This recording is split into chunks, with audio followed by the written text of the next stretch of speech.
पंकज अंधेरी रातों में शहंशाह बन के घूम रहा है। उसका बाइक खराब हो गया और लिफ्ट मांगता है। ये लोग विंगर में उसे किडनैप कर लेते हैं और अपने आप को छुड़वाने के लिए बकबक किए जा रहा। फिर ये लोग गाड़ी को रोकते हैं, उसका मास्क उतारते हैं। वो अपने आगे एक होटल को देख पा रहा और जो किडनैपर्स थे वो अपने मास्क खोलते हैं और सरप्राइज वो है हमारे अभिजीत सर और दया सर और हंस रहे हैं। अब एसीपी साहब और पूर्वी एंट्री मारते हैं। हमें पता चलता है कि ये सब छुट्टी पर हैं, पर यही बुरा लगता है कि हर बार छुट्टी पर आधी टीम ही क्यों आती है। सब जा मजा आएगा। अब सब पंकज से मजे ले रहे हैं। अब पंकज भी मजे लेता है तारिका और श्रेया के बारे में बोलकर। अब एक आदमी अचानक से भाग के आता है और पंकज से टकरा जाता है और उसको ब्रीफकेस में ये सब मिलता है।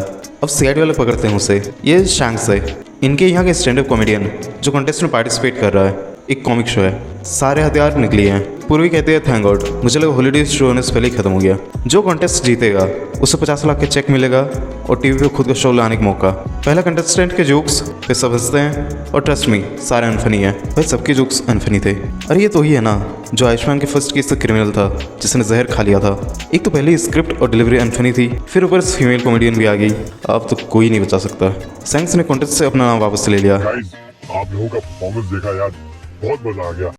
क्या पंकज सर यार, क्या झूठ बोल रहे हो। अब एक बेकार से शायरी सुनने को मिलती है। फिर दो कॉमेडियंस आपस में लड़ जाते हैं। फिर बाकी सभी एक दूसरे से लड़ते हैं। अब दया पानी से खेलते हुए दिखता है। दया अभिजीत की टांग खींचता है। आपस में सब मस्ती कर रहे हैं। तब एक लड़की की चीखने की आवाज़ आती है। इधर पहुंचते तो देखते हैं मोहन द मैनेजर मर चुका है। एक नारियल पड़ा हुआ है और नारियल में ब्लड लगा हुआ है।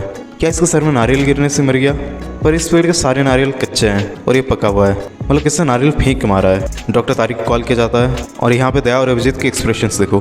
अभिजीत के दिल की घंटी बजी। तारिका जी बताती हैं किसने बार बार उस नारियल से इसके सर पे मारा है। अब तारिक कहती है उसे इस बॉडी को फोरेंसिक ले जाना होगा, तो इसे बताता है नहीं ले जा सकते क्योंकि थंडरस्टॉर्म की वजह से ब्रिज कोलैप्स हुई है। सिचुएशन बिल्कुल फ्रेडी गाँव वाले एपिसोड की तरह है जिस पर भी मैंने वीडियो बनाया था, मगर व्यूज़ बिल्कुल भी नहीं आया। अब अभिजीत कहता है कम से कम 2-3 दिन यहीं रहना पड़ेगा। दोनों ऑकवर्ड बिहेव कर रहे हैं क्योंकि दोनों के बीच सब कुछ चंगा सी नहीं है। एक बैकस्टेज एक्सेस का कार्ड मिलता है और हो ना हो ये खूनी का ही है। अभिजीत एक कॉमेडियन से इंट्रोगेशन कर रहा था कि तभी लाइट चली जाती है और यही कॉमेडियन वो फ्यूज ठीक भी कर देता है। मोहन और सिद्धांत के बीच बहस हो रही थी जोक्स चुराने के लिए। नैना ने इनका झगड़ा सॉल्व किया। क्या यार एक जोक के लिए खून हो गया?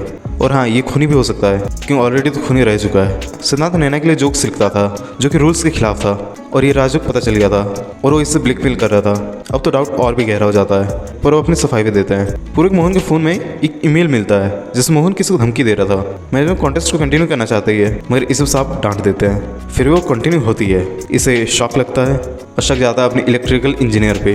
फिर ये बबलू का नाम लेता है। तारिका अभिजीत से कहती है एक बात कहूँ अभिजीत।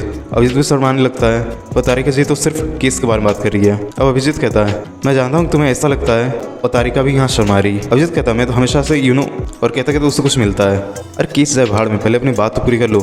आज के 5 साल के बच्चे ही बोल देते हैं, आप 55 साल में नहीं बोल पा रहे हैं। अभिजीत को ग्रीन रूम में एक स्पाई कैम मिलता है। इधर इनका आपस में झगड़ा चल रहा है। एक खरीदना चाहता है और ये बेचना नहीं चाहते इस होटल को। ये सब ड्रिंक्स पीते हैं और शायद इससे टेस्ट को जहाँ पसंद नहीं आया। ये लड़की मरती है। केस अभी भी आधा ही हुआ है और आधा बाकी है। हमें अभी भी खूनी के बारे में कोई लीड नहीं मिली। देखते हैं कल क्या देखने को मिलता है। और हाँ वो हथियार वाला शक उस पर भी है क्यों गायब हो गया कॉन्टेस्ट से।